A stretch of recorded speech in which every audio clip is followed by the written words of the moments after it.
El individuo contra el Estado, por Herbert Spencer. 6. La superstición política. La superstición política de lo pasado era el derecho divino de los reyes. La de hoy es el derecho divino de los parlamentos. El óleo santo parece haber pasado inadvertidamente de la cabeza de uno a la de muchos, consagrándolos a ellos y a sus decretos. Por absurda que debamos reputar la primera de dichas creencias, hay que admitir que era más lógica que la última. Si nos elevamos al tiempo en que el rey era considerado como un dios, o a aquellos en que se le creía hijo de un dios, o a los que se pensaba que era un delegado de Dios, se comprende que su voluntad fuera pasivamente obedecida. Cuando, por ejemplo, bajo Luis XIV, teólogos como Bossuet enseñaban que los reyes eran dioses y participaban en cierto modo de la independencia divina, o cuando se creía, como bajo nuestros mismos conservadores en los antiguos tiempos, que el rey era el delegado del cielo, es claro que de tales premisas inevitablemente debía desprenderse la conclusión de que el poder del Estado no tiene límite alguno. Mas la creencia moderna carece de estos fundamentos. No pretendiendo tener origen ni misión divina, el cuerpo legislativo no puede buscar en lo sobrenatural la justificación de sus aspiraciones a la autoridad ilimitada. Por otra parte, tampoco ha intentado nunca dar una base natural a dichas aspiraciones. Por lo tanto, la creencia en lo ilimitado de la autoridad parlamentaria no tiene el lógico carácter de la antigua creencia en la autoridad ilimitada de los reyes. Es curioso ver cómo, por regla general, los hombres siguen fieles en los hechos a doctrinas que nominalmente desecharan, reteniendo la sustancia después de haber abandonado la forma. Carlyle nos da un buen ejemplo de esto en teología. Estudiante se figura renunciar a las creencias de sus padres, cuando en realidad no hace más que arrojar la corteza, quedándose con el contenido, pues su concepción del universo y del hombre y su conducta demuestran que hasta el fin de su vida fue uno de los más fervientes calvinistas escoceses. La ciencia nos facilita asimismo otro ejemplo de un hombre que es naturalista en geología y supernaturalista en biología, Sir Carlos Lyell. El primero expone la teoría de la uniformidad en geología, prescindiendo de la cosmogonía de Moisés, pero sostiene durante mucho tiempo la creación especial de cada tipo orgánico. Únicamente al final de su vida se rinde a los argumentos de Darwin. En política, como se deduce de lo dicho, hay un caso análogo.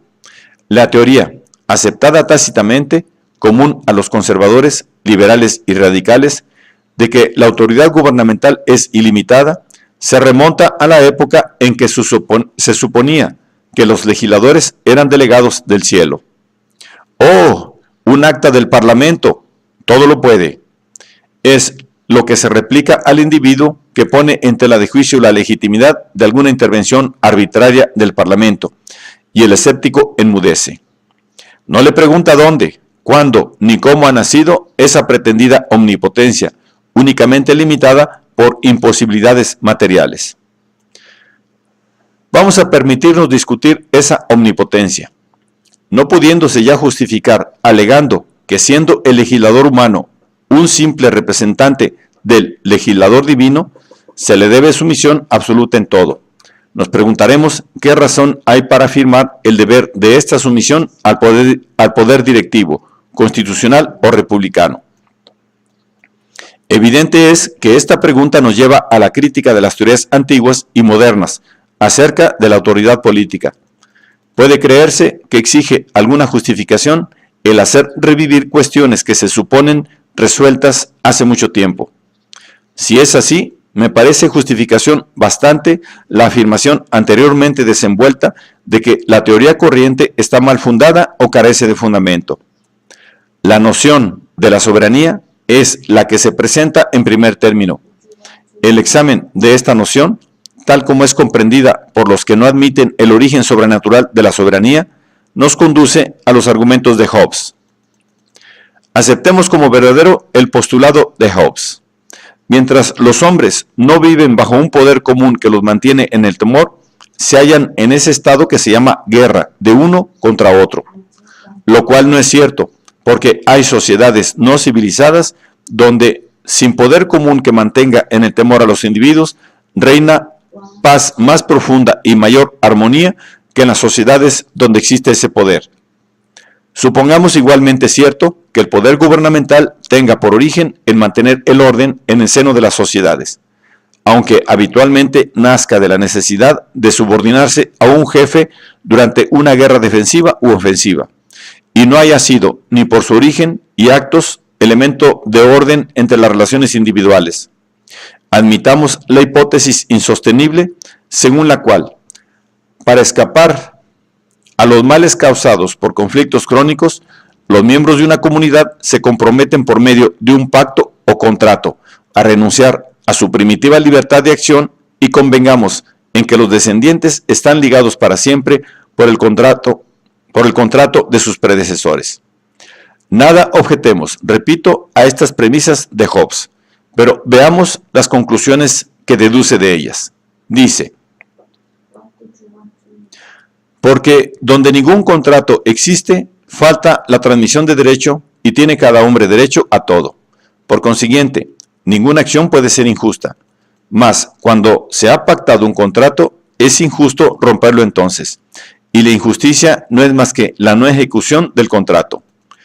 Por tanto, antes de que puedan tener aplicación los nombres de justo e injusto, debe haber algún poder coercitivo que obligue a todos los hombres igualmente al cumplimiento de sus convenios por el temor a un castigo superior al beneficio que puedan prometerse de la infracción. ¿Eran realmente los hombres tan perversos en tiempo de Hobbes que justificaran la hipótesis de que no cumplirían lo convenido sin la existencia de un poder coercitivo y el temor a un inminente castigo? En nuestros días, las palabras justo e injusto pueden ser aplicadas, prescindiendo del reconocimiento de todo poder coercitivo. Puedo citar media docena de amigos míos que, estoy convencido de ello, cumplirían sus compromisos aunque no existiera el temor al castigo, y para quienes los mandatos de la justicia serían tan imperativos, falte o no un poder coercitivo. No obstante, sin detenerse en la observación de que esa hipótesis no justificada vicia el argumento de Hobbes a favor de la autoridad del Estado, y aceptando a la vez sus premisas y conclusión, debo llamar la atención sobre dos importantes consecuencias. Una es que la autoridad del Estado, según la doctrina expuesta, es un medio para alcanzar un fin, y únicamente se justifica por la realización de éste. Si no se logra el fin, la autoridad, por hipótesis, no existe. Otra es que el fin de la autoridad consiste en la imposición de la justicia, el mantenimiento de equitativas relaciones.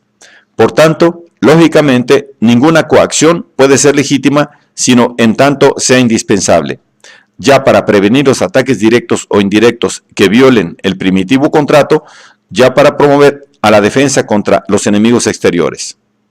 Y he aquí que toda su plenitud en toda su plenitud la función de la autoridad soberana, tal como resulta de la teoría de Hobbes.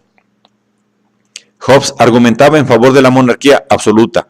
Su moderno admirador, Austin, ha pretendido hacer derivar la autoridad de la ley de la soberanía ilimitada de un hombre, o de un número de hombres, pequeño o grande, comparado con toda la comunidad.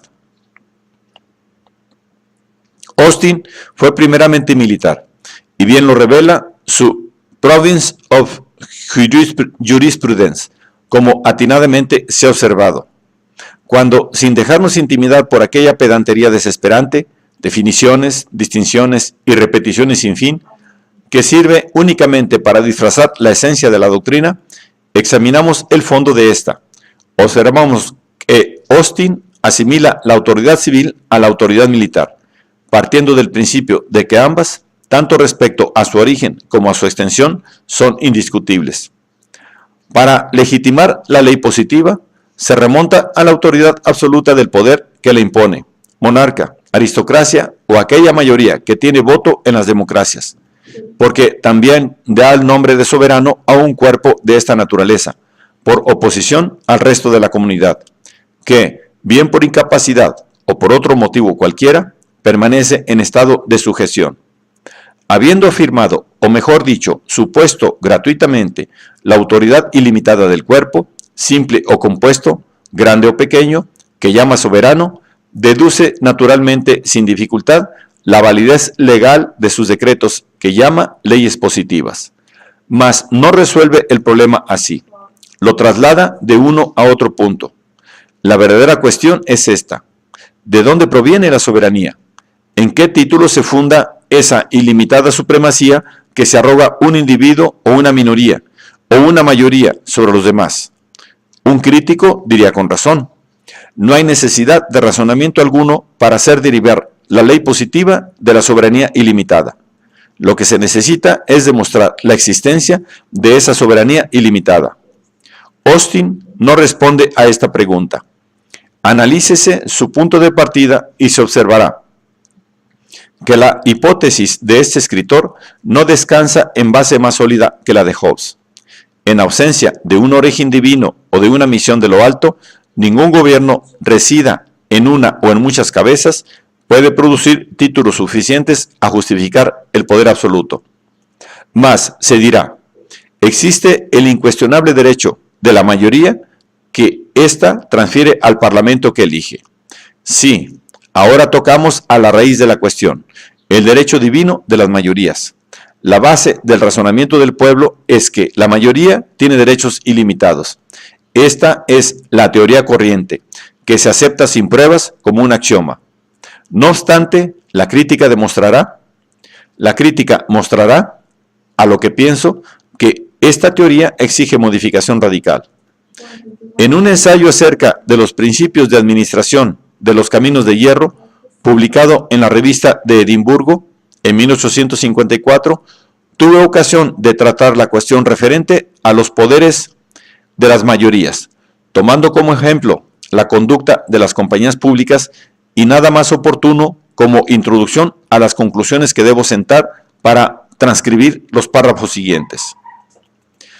Bajo cualquier circunstancia o por cualquier fin que los hombres se asocien, supónese que si alguna diferencia surge entre ellos, la justicia exige que prevalezca la opinión de la mayoría, y esta regla se cree uniformemente aplicable, sea cual sea el punto de litigio. Tan grande es esta convicción y se ha meditado tan poco acerca del principio que la origina, que la mera expresión de una duda asombrará a muchas personas.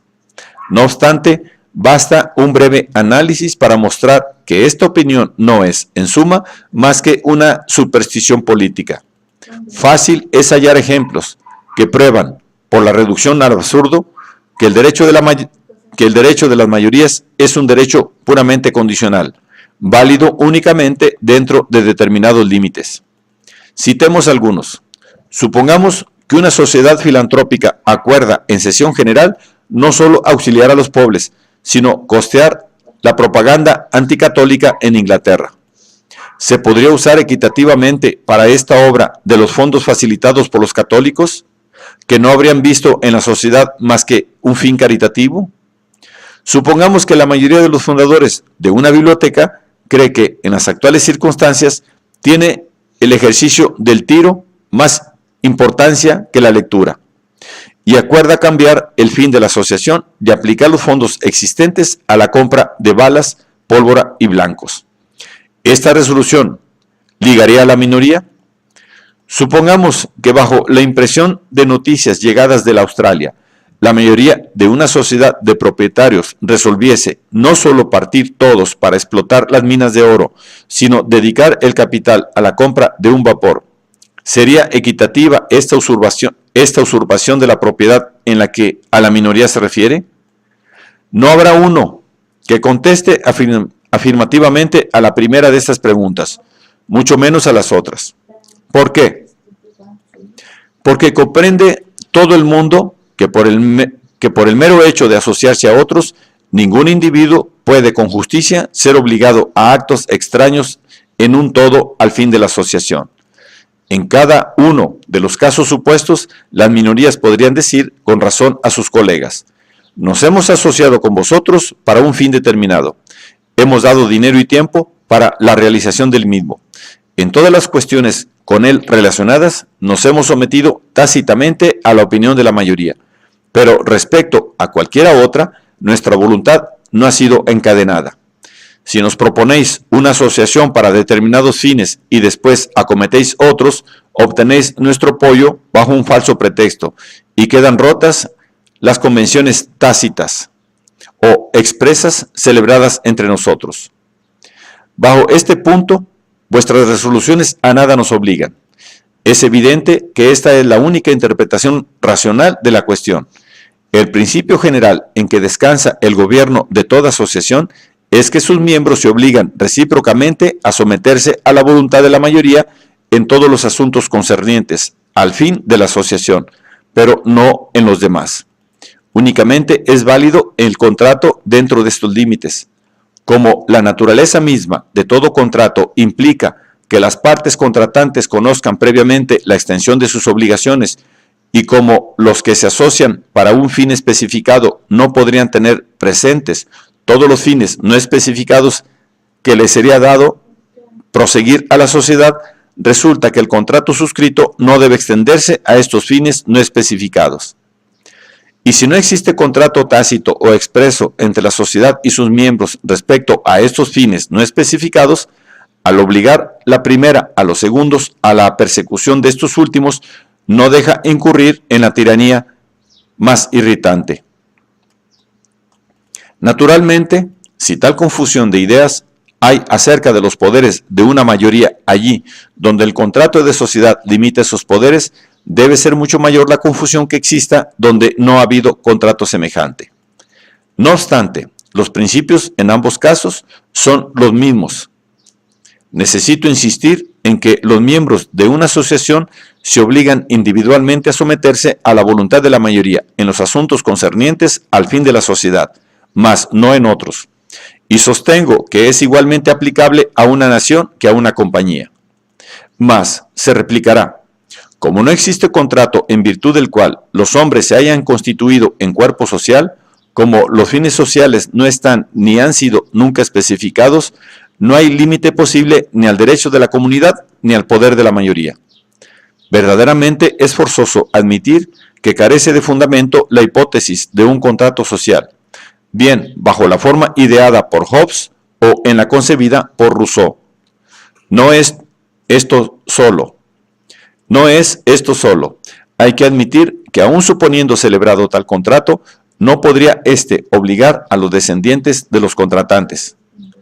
Por otro lado, si alguien sostiene que en ausencia de las limitaciones que podría llevar consigo la existencia de dicho contrato, nada hay que impida a la mayoría el imponer su voluntad al menor número. Debemos asentir a condición, sin embargo, de afirmar que la fuerza superior de un déspota apoyado por un ejército justificará también el despotismo. Mas nos apartamos del problema. Lo que aquí buscamos es un fundamento más serio a la subordinación de la minoría a la mayoría, que el resultante de la imposibilidad de resistir a la coacción material. Hasta Austin, no obstante sus deseos de establecer la indiscutible autoridad de la ley positiva y no obstante darle como base la soberanía absoluta del poder, sea este monárquico, aristocrático, constitucional o democrático, se ve obligado en último término a reconocer un límite moral al derecho de la soberanía sobre la comunidad. En tanto, insiste, desenvolviendo rigurosamente su teoría, en que un cuerpo soberano, salido del pueblo, tiene el derecho legal de restringir la libertad política de los ciudadanos voluntariamente y a discreción. Concede que la moral positiva puede vedar a un gobierno que mutile la libertad política que deje u otorgue a los súbditos. Trátase, por consiguiente, de hallar no una justificación material, sino moral al supuesto poder absoluto de la mayoría. Aquí esperamos la siguiente objeción. No hay para qué decir que a falta de una convención y de las limitaciones que implicaría, debe ser ilimitado el poder de la mayoría, porque es más justo que prevalezca la voluntad de los más que de los menos. He aquí un discurso que parece muy razonable antes de ser refutado. Efectivamente, podemos oponerle la proposición igualmente lógica de que faltando toda convención, no es legítimo en absoluto el predominio de la mayoría. La cooperación, en cualquier género que sea, no es sola fuente de los poderes y obligaciones de la mayoría y minoría. Y si no hay acuerdo para cooperar, no existen esos poderes y obligaciones. Aquí, la argumentación se encierra, al parecer, en un callejón sin salida. Bajo el actual modo de ser, no parece posible asignar ningún origen moral ni a la soberanía de la mayoría, ni a la limitación de esta soberanía. Mas, si reflexionamos, podremos resolver la dificultad. Porque si, prescindiendo de todo acuerdo preexistente para cooperar, nos preguntamos cuál es el que reuniría hoy en la práctica los votos de todos los ciudadanos, obtendremos una respuesta suficientemente categórica y con ella una justificación suficientemente clara de la preponderancia de la mayoría sobre la minoría en cierta esfera, mas no más allá de esta esfera. Ante todo, observamos algunas limitaciones que aparecen inmediatamente. Si se preguntase a todos los ingleses si quieren entenderse para cooperar en la enseñanza de la religión y dar a la mayoría el derecho de fijar las creencias y forma del culto, la inmensa mayoría de ellos contestaría con un enérgico no. Si, proponiéndose restablecer las antiguas leyes suntuarias, se abriese una información para saber si nos someteríamos a la voluntad de la mayoría en lo referente al corte y calidad de los vestidos, rehusaríamos todos. Análogamente, para fijarnos en una cuestión de actualidad, si se consultara al pueblo acerca de si aceptaba la resolución de la mayoría en punto a bebidas, la mitad, y probablemente más de la mitad, diría que no. Igual acontecería respecto a otras muchas cosas que los hombres de hoy consideran exclusivamente de la vida privada. Cualquier deseo que se manifestase de cooperar para ejecutar o reglamentar determinadas acciones estaría muy lejos de ser un deseo unánime. Es evidente, pues, que si la cooperación social hubiese de comenzar por nosotros mismos y fuera necesario especificar previamente los fines comunes, habría un vasto campo de la actividad humana, donde se declinaría toda cooperación. Y en esta esfera sería ilegítima cualquier autoridad que quisieran ejercer los más sobre los menos. Ahora pasemos a la cuestión contraria. ¿Para qué fines convendrían todos en cooperar?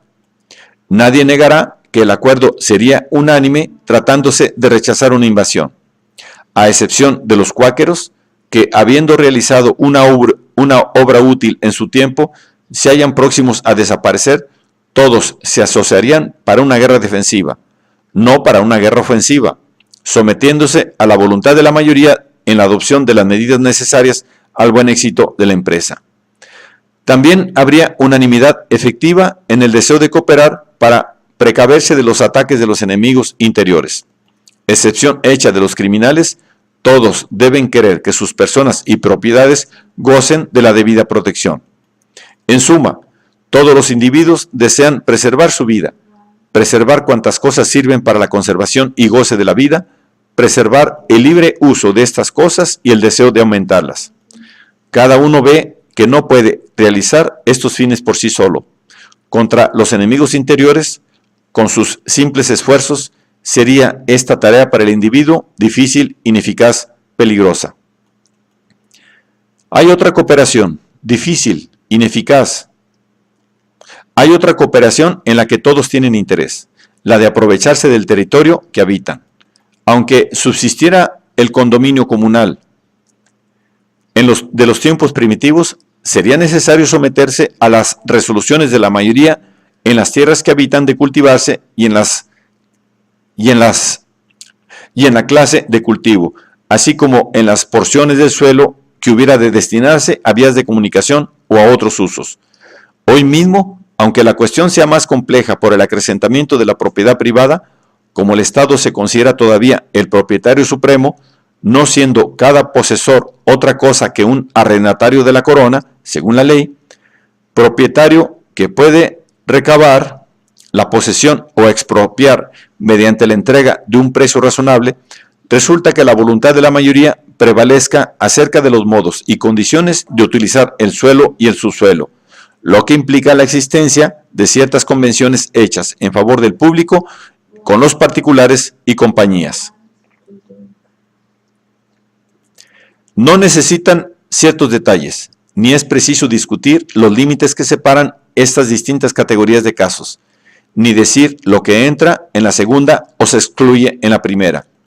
Basta, a nuestro propósito, reconocer la verdad innegable de que existen muchas ramas de la actividad respecto de las cuales los hombres no consentirían en obrar mancomunadamente, si fueran consultados, en tanto que hay otras en la que la cooperación sería casi unánimemente consentida. Aquí, pues, hallamos una razón definida para que la voluntad de la mayoría se imponga dentro de determinados límites y un fundamento suficiente para negar el derecho de la mayoría, fuera de dichos límites. Pero, verdaderamente, así analizada, la cuestión se resuelve en esta otra. ¿Cuáles son los derechos respectivos del grupo y de sus miembros? ¿Son válidos siempre los derechos de la comunidad en contra de los individuales? ¿O tiene el individuo algunos derechos que puedan prevalecer contra la comunidad? De la contestación dada a estas preguntas dependen todas las opiniones políticas y en especial las que se refieren a la esfera propia del gobierno. Por lo tanto, me propongo resucitar una antigua controversia en la esperanza de llegar a una conclusión distinta de la generalmente aceptada. El profesor Jevons dice en su obra El Estado en sus relaciones con el trabajo: lo primero que debemos hacer es arrojar de nuestro entendimiento la idea de que hay en las cuestiones sociales algo semejante a derechos abstractos. En el mismo espíritu se inspira Mr. Matthew Arnold en su artículo referente a la propiedad literaria, cuando dice: ningún autor tiene un derecho natural a la propiedad de sus producciones. Por consiguiente, nadie tiene un derecho natural a lo que pueda producir o adquirir. Recientemente he leído también en un semanario de gran reputación: demostrar de nuevo que no hay nada de eso que se llama derechos naturales sería vano alarde de filosofar. Y esta opinión se enuncia por los hombres de Estado y los legistas en términos tales que, al parecer, solo la multitud inconsciente puede no participar de ella. Tal vez se hablaría con tono menos dogmático si se reflexionase que hay en el continente toda una escuela jurídica que mantiene un criterio opuesto radicalmente al sostenido por la escuela inglesa. La idea del derecho natural es la idea matriz de la jurisprudencia alemana.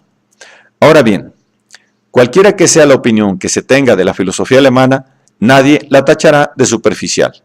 La doctrina corriente en un pueblo que se distingue entre todos por su espíritu de investigación y que verdaderamente no adolece de ligereza en sus juicios, no debiera ser eliminada como si fuera simplemente una ilusión popular. No insistiremos en esto. A la proposición contenida en las citas hechas va unida una contraposición. Veamos cuál es y lo que resulta cuando se examina de cerca y se investigan sus fundamentos. En Bentham hallamos esta contraposición claramente expresada. Efectivamente, Bentham nos dice que el gobierno llena su misión, creando derechos que confiere a los ciudadanos, derechos de seguridad personal, de protección, para su honor, de propiedad, etc. Si esta doctrina se afirmara como consecuencia del derecho divino de los reyes, no habría en ella nada manifiestamente ilógico. Si procediera del antiguo Perú, donde el Inca era la fuente de donde emana todo, o del Shoah, Abisinia, donde el rey es dueño absoluto de bienes y personas, o de Dahomey, donde todos son esclavos del rey, estaría justificada. Pero Bentham, lejos de ser como Hobbes, absolutista, escribía a favor del gobierno popular. En su código confesional coloca la soberanía en todo el pueblo, arguyendo que lo mejor es dar el poder soberano a la mayor parte de aquellos cuya felicidad es el fin del gobierno, porque así es más fácil que de otro modo ver logrado el apetecido objeto. Obsérvese ahora lo que sucede cuando se aproximan estas dos doctrinas. El pueblo soberano designa a sus representantes y crea el gobierno. El gobierno crea a su vez derechos y los confiere separadamente a cada uno de los miembros del pueblo soberano de donde emana. He aquí una maravillosa obra de escamoteo político. Mr. Matthew Arnold, sosteniendo en el artículo ya citado que la propiedad es creación de la ley, previene que hay que precaverse del fantasma metafísico de la propiedad en sí. Seguramente, entre los fantasmas metafísicos, ninguno más parecido a una sombra que la hipótesis de una cosa debida a un agente que crea la cosa y la otorga enseguida a su propio creador.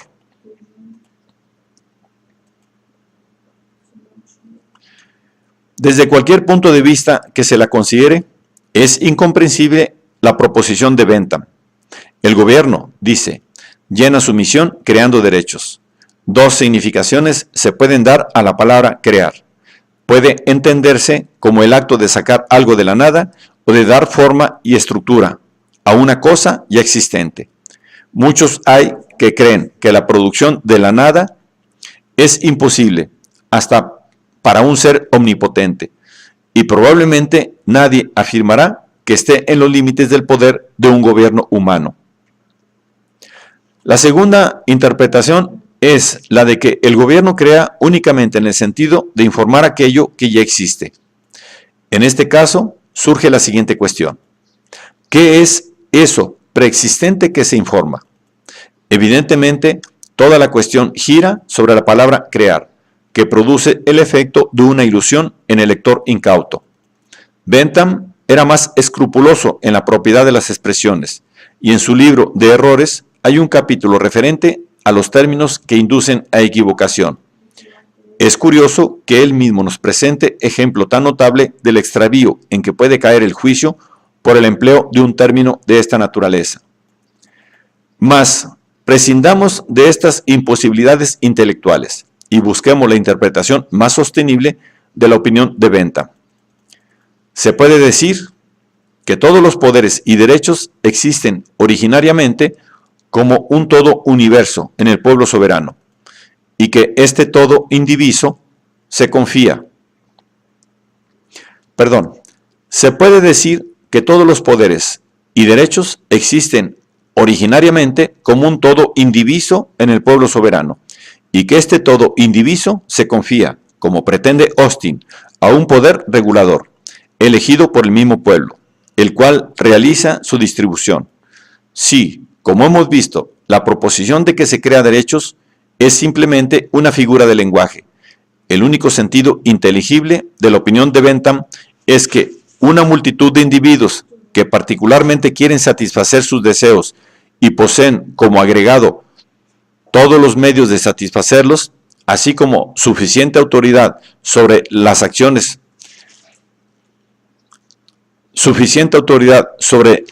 personales, nombran un gobierno que declara por qué manera y bajo qué condiciones pueden obrar las actividades individuales para obtener la satisfacción apetecida. Examinemos lo que esto implica. En cada hombre hay que distinguir dos aspectos. Como individuo, está sometido al gobierno. Como miembro de la sociedad, es parte del pueblo soberano que nombra al gobierno. Esto es, que a título de individuo le son conferidos derechos, y a título de miembro de la sociedad es uno de los que confieren esos derechos, por mediación del gobierno que concurre a elegir. Concretemos, supongamos que la comunidad consiste en 1 millón de hombres, los cuales, por hipótesis, no son únicamente copropietarios del país que habitan, sino que tienen en común todas las libertades de obrar y de poseer, no reconociéndose otro derecho a todas las cosas que el de la misma comunidad. ¿Qué se deduce de aquí? Cada individuo, no poseyendo nada del producto de su trabajo, es dueño de la millonésima parte del producto del trabajo de los demás. Esta es una conclusión inevitable. Como el gobierno, en la teoría de Bentham, no es más que un agente, los derechos que confiere son derechos que le han sido confiados por el pueblo soberano. Siendo así, estos derechos han de ser poseídos en común por el pueblo antes de que el gobierno, para cumplir su mandato, los otorgue a los individuos, y cada individuo tendrá, como miembro de la sociedad, la millonésima parte de esos derechos, en tanto que no poseerá ninguno a título de particular. Los derechos del individuo únicamente nacerán cuando el resto del millón se una para concedérselos, al propio tiempo que él se une a ese resto para investir a cada uno de los demás individuos de sus respectivos derechos.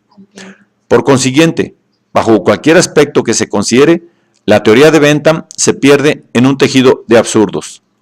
Mas los discípulos de Bentham, aún ignorando la opinión opuesta de los jurisconsultos alemanes y hasta sin necesidad de que un análisis detenido de su propia doctrina les hubiese mostrado lo erróneo de la misma, deberían hablar con menos ligereza de la teoría de los derechos naturales. Efectivamente, diferentes grupos de fenómenos sociales se dan la mano para probar que esta teoría descansa en sólido fundamento que su teoría no tiene, que su contraria no tiene. En distintas partes del mundo, varias tribus nos muestran que antes de la constitución de un gobierno definido, se regula la conducta por las costumbres.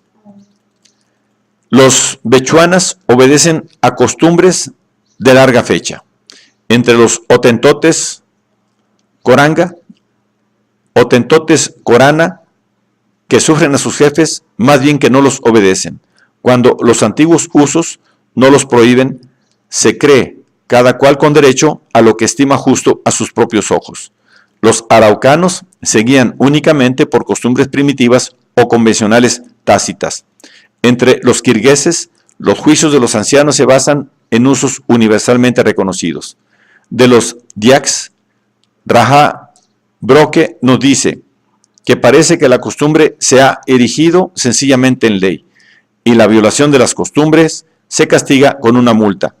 Son tan sagradas las costumbres inmemorables para el hombre primitivo que nunca pretende discutir su autoridad. Y cuando se establece el gobierno, el poder de éste se halla limitado por aquellas. En Madagascar no basta la palabra del rey, sino cuando no hay ley, costumbres o precedentes. Raffles dice que en Java las costumbres del país restringen la voluntad del legislador. En Sumatra tampoco se permite a los jefes alterar los antiguos usos. A veces, como ocurrió entre los Ashanti, la tentativa para cambiar antiguas costumbres ocasiona el destronamiento del rey. Ahora bien, entre esas costumbres anteriores a todo gobierno y que después de constituirse lo limitan, están las que reconocen ciertos derechos individuales, a obrar libremente en determinadas esferas y a poseer ciertas cosas. Aún donde el derecho de propiedad aparece menos desenvuelto, se reconoce la propiedad de las armas, de los útiles, de los adornos personales, y generalmente este reconocimiento se extiende a otros muchos objetos. Entre algunos indios norteamericanos, como los Snakes, que carecen de gobierno, se respeta la propiedad de los caballos. Entre los Zipehuas, que no tienen gobierno regular, la casa acogida en redes de particulares se considera como de propiedad individual. Hechos análogos referentes a la propiedad individual de las chozas, utensilios, armas, etc., podrían ser citados, invocando el testimonio de las relaciones acerca de la ATS, de los Comanche, de los esquimales, de los indios de Brasil. Entre los varios pueblos no civilizados se ha establecido la costumbre de respetar el derecho al fruto que crece en el campo que se rotura, aunque no al suelo mismo. Y los todas, que carecen en absoluto de civilización política, hacen una distinción semejante entre la propiedad del ganado y la de la tierra. Las palabras de Kolff respecto a los pacíficos arafuras resumen bien lo expuesto. Los arafuras, dice, reconocen el derecho de propiedad, en la más lata acepción de la palabra, sin que haya entre ellos otra autoridad que las decisiones de los ancianos, que juzgan según las costumbres de sus padres. Más aún, sin buscar pruebas entre las tribus no civilizadas, nos bastan las que hallamos en las primeras etapas de los pueblos civilizados. Bentham y su escuela parecen haber olvidado que nuestro derecho común no es otra cosa que la fusión en un solo cuerpo de las costumbres del reino. No se ha hecho sino dar forma definida a lo que ya existía. Así, el hecho y la hipótesis siguen distinto camino. El hecho es que la propiedad se conocía antes de la existencia de la ley. La hipótesis es que la propiedad es creación de la ley. Otro orden de consideraciones habría bastado para detenerlos, si las hubieran estudiado debidamente. Si fuera verdad, como sostiene Bentham, que el gobierno llena su cometido creando derechos que confiere a los individuos, no se observaría entonces uniformidad alguna entre los derechos conferidos por gobiernos diferentes. En ausencia de una causa determinante que regulase las decisiones de todos ellos, habría muchas probabilidades contra una de que aquellas no concordasen entre sí. Ahora bien, entre dichas decisiones hay gran correspondencia. Donde quiera que se mire, se ve que los gobiernos prohíben las mismas clases de agresiones y, por consiguiente, reconocen las mismas especies de derechos. Prohíben de ordinario el homicidio, el robo, el adulterio, manifestando con ello que los ciudadanos deben ser puestos al abrigo de ciertos ataques. Y a medida que la sociedad progresa, la protección se extiende a derechos individuales menos importantes y se imponen reparaciones por la violación de los contratos, por difamación, falso testimonio, etc. En una palabra, la comparación muestra que los diversos códigos difieren no en sus rasgos fundamentales, sino en los detalles de su desenvolvimiento. ¿Qué prueba esta coincidencia? No puede atribuirse a la casualidad. Si existe, es porque la pretendida creación de derechos consiste únicamente en sancionar, formular y definir con más precisión los derechos que se derivan naturalmente de los deseos individuales de los hombres que viven en sociedad. La sociología comparada pone de manifiesto otros hechos que revelan la misma verdad. Con el desenvolvimiento social, el Estado no sanciona únicamente los derechos individuales, sino que protege su integridad contra los agresores. Antes de que exista un gobierno permanente, y en muchos casos aún después de haberse considerablemente desenvuelto, los derechos del individuo son afirmados y mantenidos por él mismo o su familia. Entre los pueblos salvajes de hoy, como entre los civilizados de otros tiempos, y aún en ciertas regiones poco adelantadas de la Europa actual, el castigo de un asesinato no trasciende de la esfera privada. El deber sagrado de vengar la sangre derramada se transmite a los parientes. De igual modo, el individuo o su familia reivindican personalmente en las sociedades primitivas una compensación por las agresiones contra la propiedad y ofensas de otra clase. Mas, a medida que se mejora la organización, el poder central toma a su cargo, cada vez en mayor escala, el cuidado de garantizar la seguridad personal de los individuos, la seguridad de sus bienes y hasta cierto punto la validez de sus pretensiones, fundadas en un contrato. Ocupado exclusivamente en su origen, en defender a la sociedad en su conjunto contra otras sociedades o en dirigir sus ataques contra estas, el gobierno se ha arrogado poco a poco la misión de proteger a unos individuos contra otros. Basta recordar la época en que el llevar armas era uso constante o mencionar la mayor seguridad en las personas y bienes que hoy se goza, gracias a la mejor organización de la policía, o notar la facilidad con que se cobran las más insignificantes deudas para ver que cada día se considera el gobierno más obligado a garantizar a cada individuo la libre persecución de los fines de la vida. En otros términos, simultáneamente con el progreso social, no solo va siendo más completo el reconocimiento de los derechos que llamamos naturales, sino que es más efectiva su protección por el Estado, en cuyo deber de velar por el cumplimiento de las condiciones esenciales al bienestar de los individuos es cada día mayor. Otro cambio más significativo aún acompaña al precedente. En las primeras épocas, lejos de intervenir el Estado en la protección del individuo, lo convierte en blanco de sus agresiones bajo muchos conceptos. Las sociedades antiguas que se perfeccionaron lo suficiente para dejar recuerdos habiendo sido conquistadoras, muestran en todo los caracteres del régimen militar.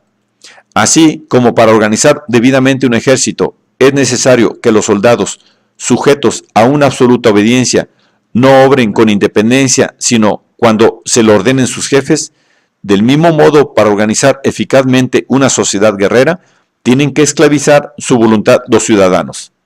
Los derechos privados desaparecen ante el interés público y los individuos pierden en gran parte su libertad de acción. De esto resulta, entre otras cosas, que invadiendo el sistema de regimentación, lo mismo la sociedad que el ejército, se reglamenta minuciosamente la conducta. Las prescripciones del jefe, sagradas como atribuidas al Dios, su antepasado, no están limitadas por concepción alguna de la libertad individual y regulan las acciones humanas hasta en los menores detalles, alimentos y su preparación, vestidos y adornos, forma de la barba, recolección de los granos, etc. Esta coacción omnipresente que se observa en las antiguas naciones orientales se hallaba también muy extendida entre los griegos y fue extremada en la ciudad militar por excelencia, Esparta. De igual modo, en Europa, durante la Edad Media, época en que el estado de guerra, con la forma de gobierno e ideas que le son propias, era permanente en todas partes. Apenas había ningún límite a la intervención gubernamental. La agricultura, la industria, el comercio estaban reglamentados escrupulosamente.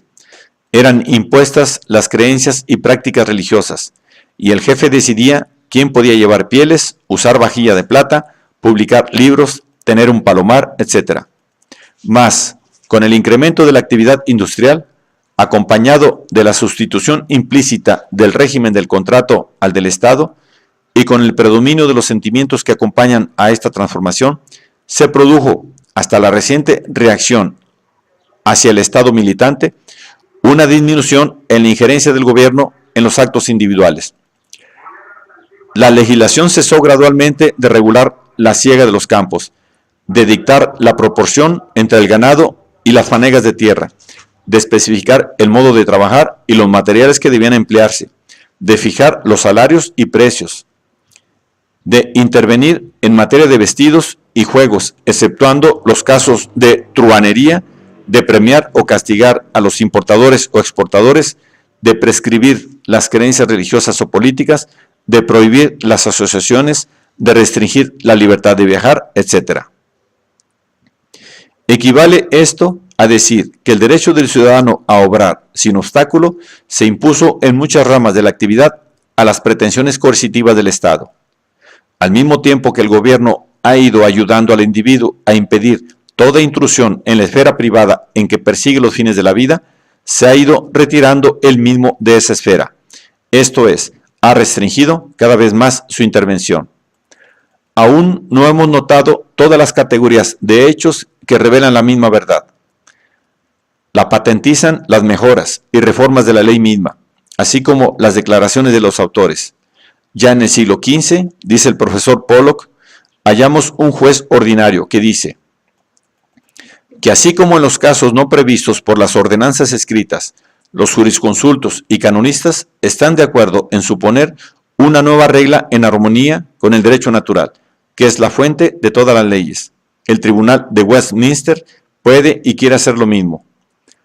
Por otra parte, nuestro sistema de equidad, introducido y desenvuelto para suplir los lunares del derecho común o rectificar sus injusticias, está fundado en un todo en el reconocimiento de los derechos del individuo, que existen independientemente de toda autoridad legal, y los cambios que hoy mismo experimenta la ley, de tiempo en tiempo, después de alguna resistencia por parte de los legisladores, se verifican igualmente según las ideas reinantes acerca de la equidad, ideas que en vez de derivarse de la ley, están en abierta oposición con ella.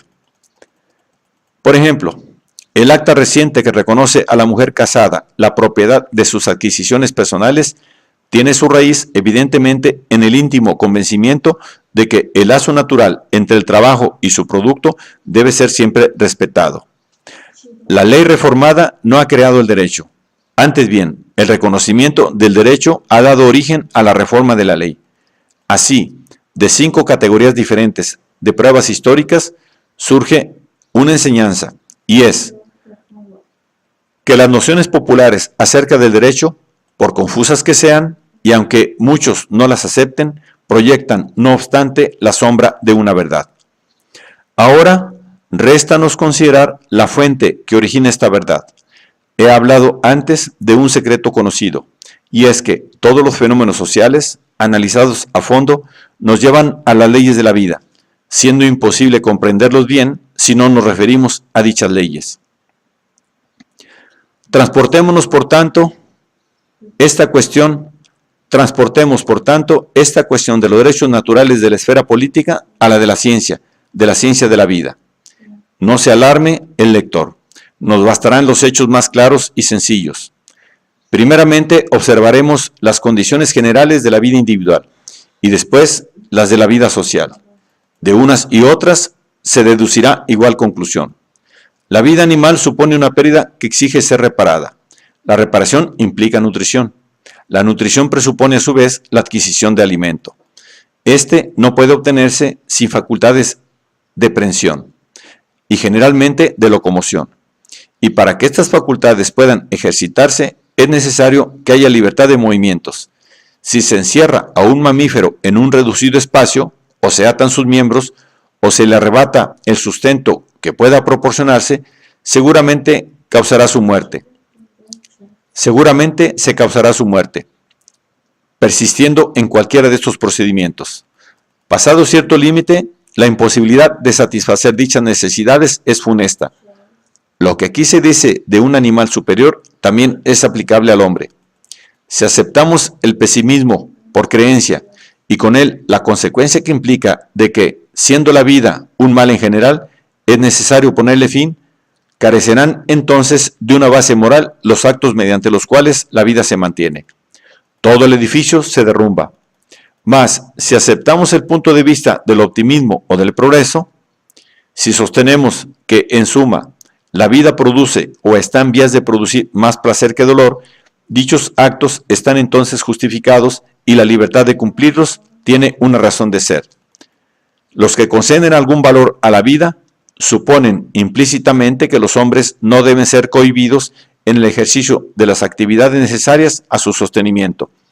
Esto es, si se admite que es justo que estas actividades se ejecuten, hay que admitir que existe un derecho para ejercitarlas. Evidentemente, la concepción de los derechos naturales se origina en la verdad de que, si es justificable la existencia, debe haber una justificación para el cumplimiento de los actos necesarios a su sostenimiento y, por consiguiente, para las libertades y derechos que hagan posibles estos actos. Mas, esta proposición carece de carácter moral, no tratándose del hombre, aunque sea respecto de otros seres tan verdadera como para él. El carácter moral nace tan solo de la distinción entre lo que es permitido hacer al hombre al aplicar las actividades necesarias al sostenimiento de su vida y lo que no le es permitido hacer. Esta limitación resulta evidentemente de la presencia de otros hombres. Si los individuos se hallan en contacto inmediato o poco separados entre sí, los actos de los unos pueden influir en los de los otros. Y si es posible demostrar que hay quien tiene derecho a hacer cuanto quiere y quien no tiene este derecho, es preciso admitir una limitación natural. La conducta pasará de la forma no ética a la forma ética cuando se haya reconocido la diferencia entre los actos lícitos y los ilícitos. Esta conclusión, cierta a priori, se ve confirmada a posteriori al estudiar la vida de las tribus no civilizadas. En su más vaga forma, la mutua limitación de las diversas esferas de acción con las ideas y sentimientos añejos se presenta en las relaciones mutuas de los distintos grupos entre sí. Habitualmente se acaba por delimitar el territorio, en cuya extensión encuentra cada tribu lo necesario para vivir, y esta delimitación es defendida si alguien la desconoce. Entre los Vedas de los bosques, que carecen de organización política, los pequeños grupos poseen sus porciones respectivas de selva, y estas demarcaciones convencionales son respetadas siempre. Con motivo de las tribus sin gobierno de la Tasmania, se dice que los terrenos en que cazan están todos delimitados, y si alguien los invade, es rechazado. Y, manifiestamente, las querellas que producen entre las distintas tribus las invasiones de territorio acaban por fijar límites precisos y darles cierta sanción. Lo que es cierto de los territorios respectivos, también lo es de los respectivos grupos de habitantes. Un asesinato cometido en uno de ellos, atribuido erróneamente o con razón a un individuo de otro grupo, exige el cumplimiento del deber sagrado del talión, y aunque se perpetúen las represalias, evitan, no obstante, algunas nuevas agresiones. Semejantes causas han producido análogos efectos en esas primeras etapas de las sociedades civilizadas, en las que la familia o el grupo constituían, más que el individuo, la unidad política, y durante las cuales cada familia o grupo tenía que defenderse y defender sus posesiones contra los inmediatos. Las mutuas restricciones que, según la naturaleza de las cosas, impone un grupo a otro, las impone igualmente dentro de cada grupo un individuo a otro. Y las ideas y usos propios al grupo se aplican más o menos a las relaciones entre los individuos. Aunque haya siempre en todos los grupos cierta tendencia por parte del más fuerte a atacar al más débil, sirve de freno, no obstante, la conciencia de los males resultantes de una conducta agresiva. Por todas partes, entre los pueblos primitivos, a las ofensas se responde con ofensas. Turner dice, de los Tennessee, el adulterio y otros crímenes están contenidos por la ley del más fuerte. Fitzroy refiere de los patagones que si no se molesta ni ofende al vecino, no hay que temer contrariedades de parte de los otros, empleándose la venganza personal como medio de castigar las injurias. Leemos de los Guapés que tienen muy pocas leyes, ateniéndose estrictamente a la del talión, ojo por ojo y diente por diente. Y es inútil decir que la ley del talión tiende a establecer una distinción entre los actos que el miembro de la comunidad puede ejecutar y por consiguiente a establecer sanciones para algunos de esos actos, aunque no para otros. Schoolcraft escribe, por más que los ipeguayas carezcan de gobierno regular, como cada hombre es señor de su propia familia, están influidos más o menos por ciertos principios que redundan en beneficio de todos. Uno de los principios mencionados es el reconocimiento de la propiedad privada. Que la limitación mutua de las actividades origina las ideas y sentimientos que presupone el concepto derechos naturales, lo vemos claramente en las tribus pacíficas que no tienen sino un gobierno nominal o carecen en absoluto de gobierno. Además de los hechos que patentizan el respeto escrupuloso que en el ejercicio de sus respectivos derechos se guardan los todas, los santals, los lepchas, los bodos, los chagmas, los sakuns, los arafuras, etc. Puede citarse el de los vedas de los bosques, completamente salvajes, sin organización social, miran como inconcebible el que pueda alguien apoderarse de lo que no le pertenece, herir a su compañero o proferir una mentira. Así, resulta claro del análisis de las causas y de la observación de los hechos que mientras el elemento positivo del derecho de ejercitar las actividades propias para el sostenimiento de la vida tiene su origen en las leyes de esta misma vida, el elemento negativo que da a dicho derecho carácter ético se origina de las condiciones producidas por la agregación social. Se halla tan distante de la verdad esa pretendida creación de los derechos por el gobierno, que por el contrario, habiendo precedido en rigor el reconocimiento del derecho a la constitución de todo gobierno, ese reconocimiento se oscurece a medida que el gobierno se desenvuelve paralelamente a la actividad militante, que por la captura de esclavos y el establecimiento de jerarquías produce el Estado. Y no adquiere precisión sino cuando el régimen militar cesa de ser permanente y declina la autoridad del gobierno. Si de la vida de los individuos pasamos a la de las sociedades, se nos ofrece la misma conclusión. Aunque el simple instinto de sociabilidad lleva ya a los hombres primitivos a vivir agrupados, no obstante, el impulso principal nace de las ventajas que ven es posible obtener en la cooperación. Ahora bien, esta únicamente puede ser deseada cuando aquellos que unen sus esfuerzos encuentran en ella un provecho individual. Si, como en los casos más sencillos, se unen para ejecutar algo que ninguno de ellos podría hacer por sí solo o lo haría más difícilmente, la cooperación se verifica bajo este supuesto. O bien que partirán el beneficio, por ejemplo, si algunos se dedican a la caza, o que si alguno recoge en el momento todo el beneficio, por ejemplo, si se construye una choza o se rotura un trozo de terreno, cada uno de los otros recogerá a su vez un beneficio equivalente. Cuando en vez de reunir sus esfuerzos para hacer una misma cosa, ejecutan varias diferentes, cuando nace la división del trabajo con el trueque forzoso de los productos, el acuerdo implica que cada cual, a cambio de lo que posee con exceso, recibirá el equivalente de lo que le falta. Si da con una mano y no recibe con la otra, dejará sin contestación las futuras proposiciones de cambio. Se volverá al estado completamente primitivo en que cada uno lo hace todo por sí. Por consiguiente, la posibilidad de la cooperación depende del cumplimiento del contrato, tácito o expreso. Estos hechos que se producen necesariamente desde que se dan los primeros pasos hacia esa organización industrial, con cuyo concurso se sostiene la vida social, deben producirse necesariamente en forma más o menos idéntica durante todo el desenvolvimiento de dicha organización. Aunque el tipo militar de la sociedad, con el sistema coercitivo que engendra el estado de guerra constante, oscurezca en extremo las relaciones basadas en un contrato social, estas subsisten en parte por necesidad. Son aún respetadas entre los hombres libres y entre los jefes de aquellos pequeños grupos que forman las unidades de las sociedades primitivas y en cierto modo son mantenidas dentro de esos mismos grupos, puesto que en su supervivencia como tales supone que se reconoce a sus miembros, aunque esclavos, el derecho de obtener a cambio de su trabajo un equivalente en vestidos, alimento y protección.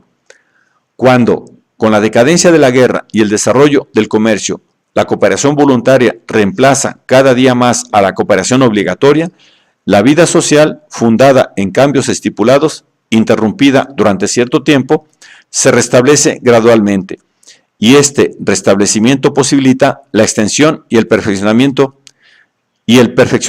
de la organización industrial, por la cual se sostiene a toda gran nación. El progreso y actividad de la vida social están en razón directa de la libertad de los contratos y de la seguridad de su cumplimiento. Las perniciosas consecuencias de la violación de un contrato no las experimenta tan solo una u otra de las partes contratantes.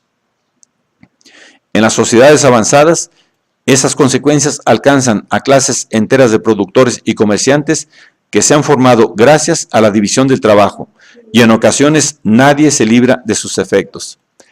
Pregúntese bajo qué condición se dedica Birmingham a la manufactura de la quincalla, o parte de Staffordshire a la alfarería, o el Lancashire al tejido del algodón.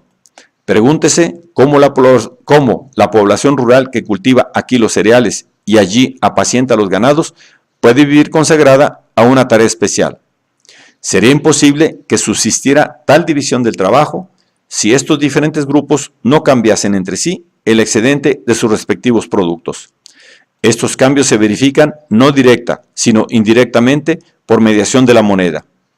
Y si averiguamos cómo cada grupo se procura la cantidad de moneda que necesita, veremos que es por la ejecución de los contratos.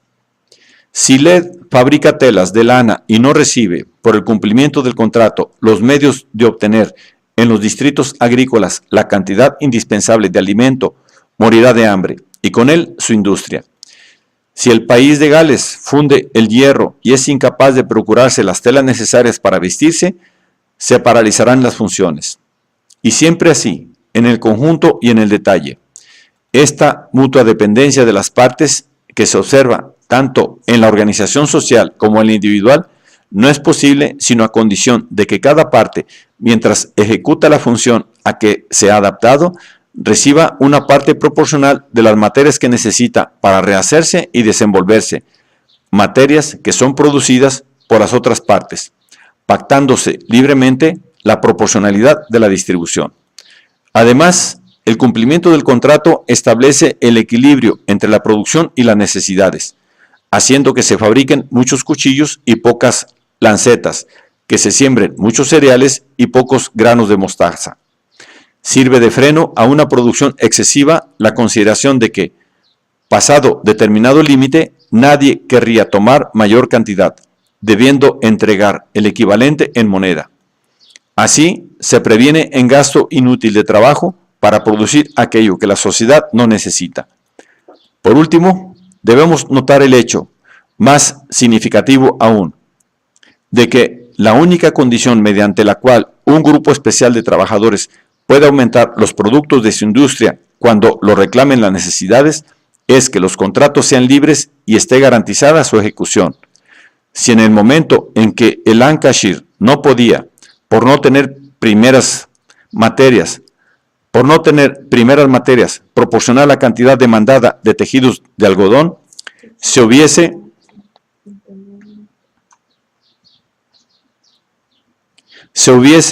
intervenido en los contratos de modo que no le hubiera sido permitido a Yorkshire exigir un precio más elevado por el excedente de telas de lana que debía fabricar.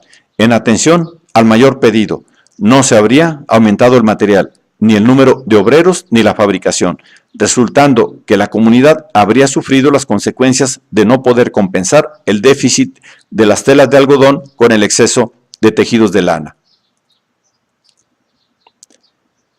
Los graves perjuicios que puede ocasionar a una nación que no se consienta,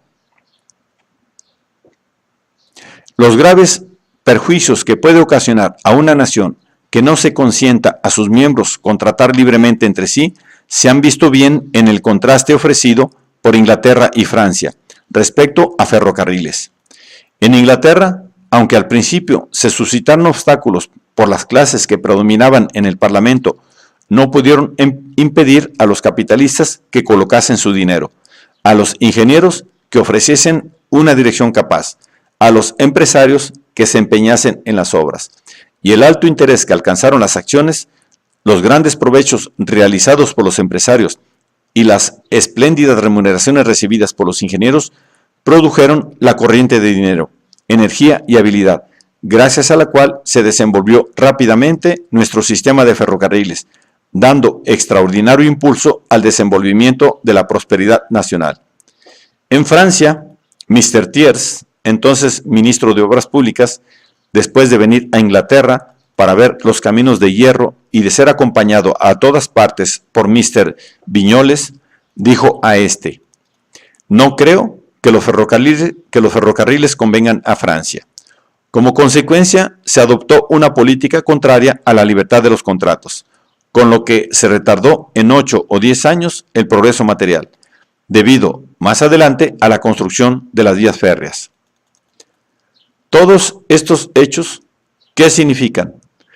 Que la actividad normal de las industrias, ocupaciones y profesiones que sostienen y alimentan la vida social, así como la proporción que debe haber entre unas y otras, exige, en primer lugar, que no se restrinja la libertad de contratar, y en segundo, que sea obligatorio el cumplimiento de los contratos. Como hemos visto, la limitación recíproca es la única fuente de las restricciones que se imponen naturalmente a la actividad de los hombres, tomados en conjunto, y no se puede intervenir en los contratos celebrados voluntariamente bajo pena de mermar el derecho a la libertad de acción que a cada uno corresponde, cuando respeta los derechos de los demás. La garantía de los derechos individuales implica, por otra parte, la garantía de los contratos celebrados, puesto que es una agresión indirecta la violación de un contrato. Cuando un comprador, colocado a un lado del mostrador, pide a un vendedor, colocado la otra parte de este, que le dé un artículo que vale un chelín, si, aprovechándose de que el comerciante está vuelto de espaldas, se va sin dejarle el chelín que tácitamente convino en entregarle, su acto no difiere esencialmente de un robo. En cualquier caso de este género, el individuo le el individuo lesionado se ve privado de un objeto de su pertenencia sin recibir el equivalente convenido. Gasta improductivamente su actividad y es víctima de la violación de una condición esencial para el sostenimiento de la vida. Por lo tanto, resulta que reconocer y garantizar los derechos de los individuos es al propio tiempo reconocer y garantizar las condiciones de una existencia social regular. En ambos casos se trata de una necesidad vital. Observemos, antes de pasar a los corolarios que tienen aplicación práctica, cómo las conclusiones especiales ya sentadas convergen hacia la misma conclusión general, examinadas en inverso orden. Hemos visto que toda condición indispensable para la vida individual es, bajo un doble concepto, indispensable condición para la vida social. Esta, sea uno u otro el punto de vista bajo el cual se la considere, depende de la salvaguardia de los derechos individuales. Si no es más que la suma de las vidas individuales, es evidente la información. Si consiste en la multiplicidad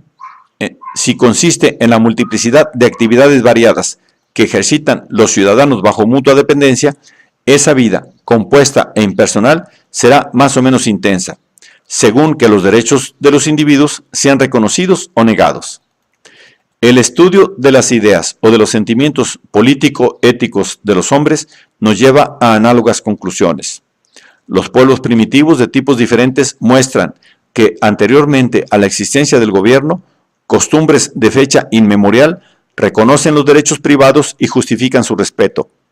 Los códigos nacionales, que se han desenvuelto con independencia unos de otros, prohíben todos ciertas transgresiones respecto de las personas, de los bienes y de las libertades de los ciudadanos. Y sus concordancias patentizan que la fuente de los derechos individuales no es artificial, sino natural. Sucesivamente, y a compás del desenvolvimiento social, la ley formula más claramente y con más precisión los derechos preestablecidos por la costumbre.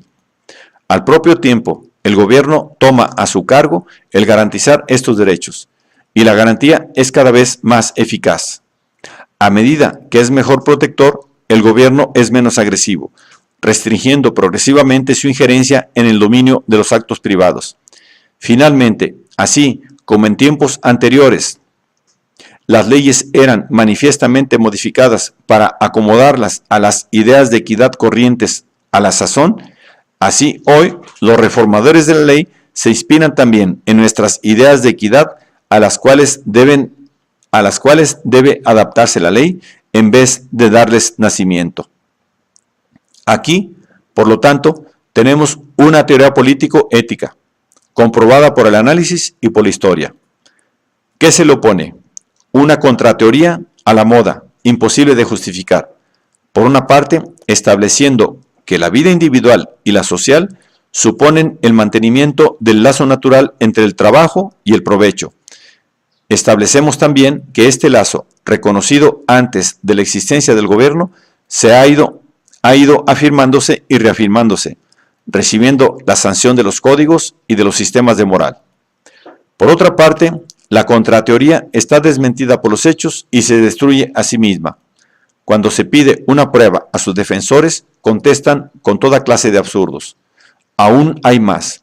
El restablecimiento de una concepción popular vaga, en una forma definida y sobre base científica, nos conduce a una vista racional de la relación que debe haber entre la voluntad de la mayoría y la de la minoría. Efectivamente, llega a ser evidente que esas cooperaciones para las cuales todos pueden voluntariamente asociarse y respecto de cuya dirección debe legítimamente prevalecer la voluntad de la mayoría, son cooperaciones relativas al sostenimiento de las condiciones indispensables a la existencia de la vida individual y social.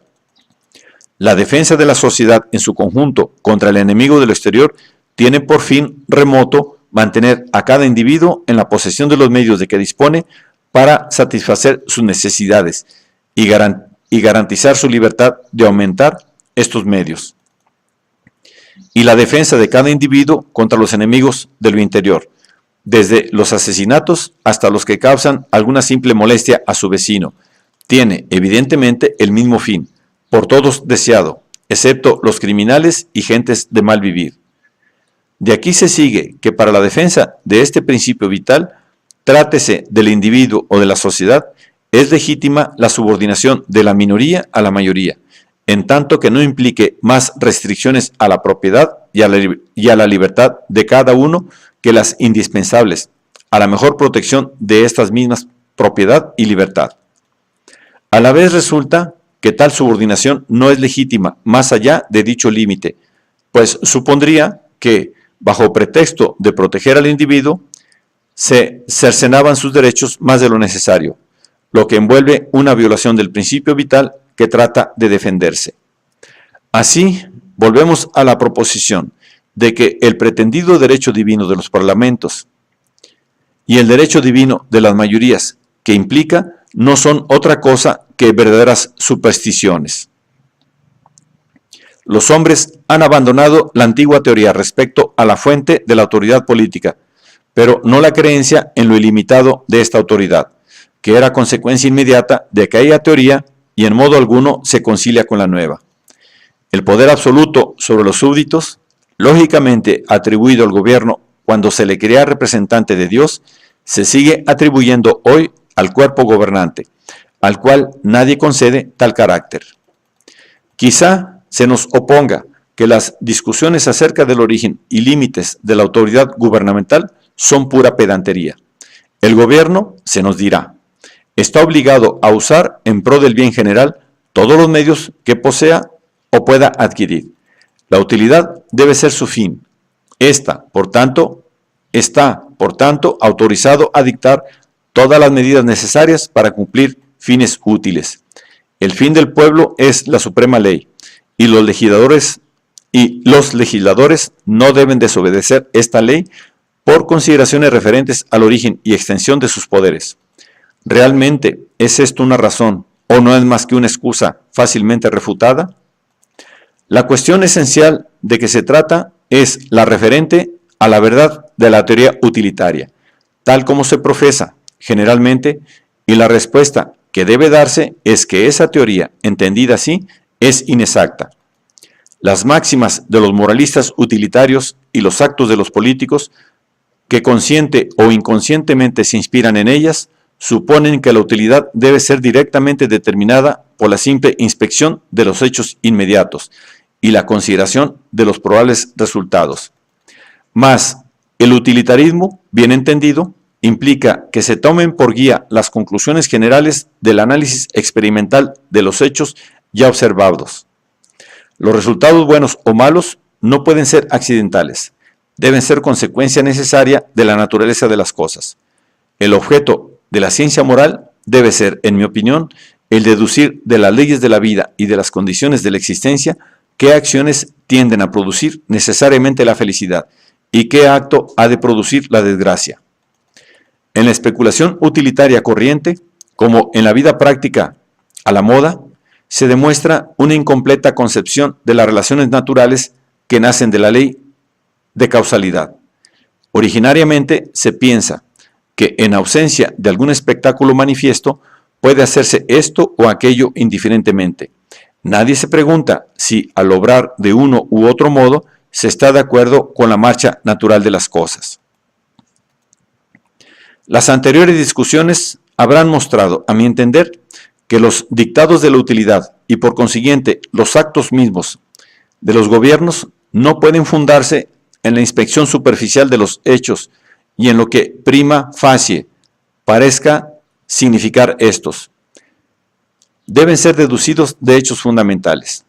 Estos hechos, que deben servir de pauta a todo juicio racional de utilidad, son que la vida consiste en el ejercicio de ciertas actividades, por las cuales se sostiene, y que, siendo necesario que estas actividades se limiten recíprocamente entre los hombres reunidos en sociedad, su ejercicio no debe cohibirse más allá de los límites naturalmente creados. Lejos de ello, la función de los agentes que dirigen la sociedad debe ser el hacer respetar y garantizar tal ejercicio. Hállase a salvo el principio de la existencia individual, que es el mismo que el de la existencia social. cuando cada uno tiene la libertad de usar de sus facultades dentro de los límites trazados por la libertad que asiste igualmente a los demás, y recibe de sus asociados, a cambio de los servicios que reciben, beneficios que se regulan por la comparación de estos servicios con los de los otros, cuando los contratos universalmente cumplidos procuran a cada uno la parte así determinada, y cuando están todos protegidos en su persona y bienes, de manera que puedan satisfacer sus necesidades con sus emolumentos. Por otra parte, del mismo modo, se mantiene el principio del progreso social, puesto que en condiciones tales, los individuos más capaces prosperarán y se multiplicarán más que los ineptos. Por consiguiente, resulta que la utilidad, no evaluada empíricamente, sino determinada racionalmente, prescribe que se respeten los derechos individuales y prohíbe al mismo tiempo todo lo que pueda contrariarlos. Por consiguiente, queda establecido el término supremo de la intervención legislativa, reducido a su forma más modesta. Cualquiera proposición de inmiscuirse en las actividades de los individuos, como no sea para garantizar sus recíprocas limitaciones, envuelve la absurda pretensión de mejorar la existencia, violando las fundamentales condiciones de la vida. Cuando se impide a ciertas personas que compren cerveza por temor de que se embriaguen otras, el legislador prejuzga la cuestión de si resultará más mal que bien que de tal intervención en la relación normal entre la conducta y sus consecuencias. Lo mismo al número escaso de intemperantes que al número mucho mayor de morigerados. El gobierno que destina parte de las rentas de los gobernados a enviar a las colonias individuos que han sido poco afortunados en la metrópoli, a mejorar las casas de obreros, a fundar bibliotecas o museos públicos, admite como cierto que no solo en lo presente, sino en lo porvenir, resultará un aumento en el bienestar general de la falta de una condición que le es esencial, la facultad inherente a cada uno de gozar de los medios de felicidad que sus actos, cumplidos sin traba alguna, le procuren. En ciertos casos, no dejamos ciertamente que lo presente nos ciegue respecto a lo porvenir.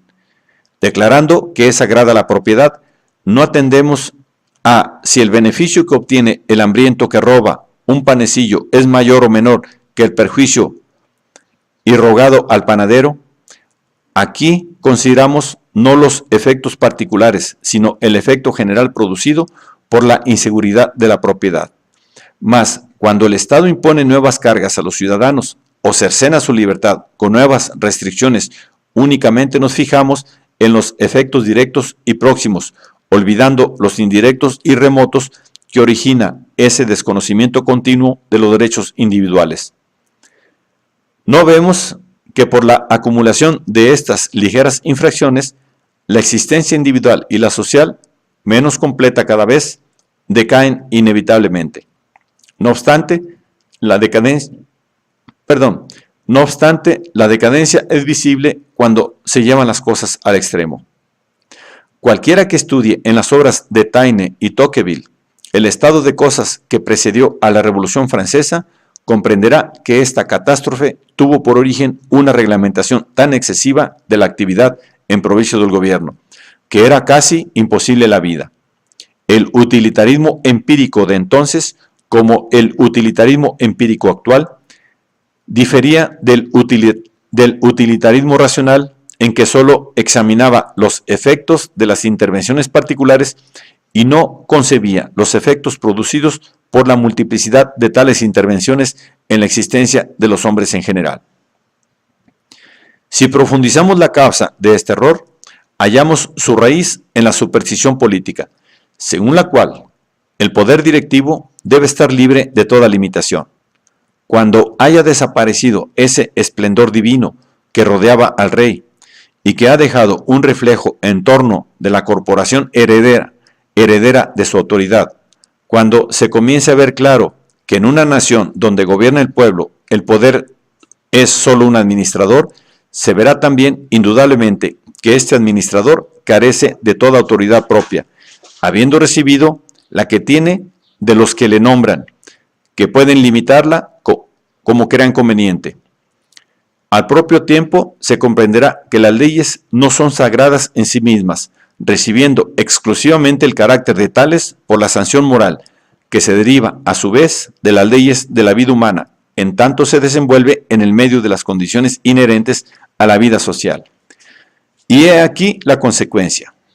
Cuando carezcan de esta sanción moral, nada tienen de sagrado, y es lícito recusarlas en buenos principios de derecho. En el pasado, la misión del liberalismo fue trazar límites al poder de los monarcas. En lo futuro, la misión del verdadero liberalismo será trazar límites al poder de los parlamentos.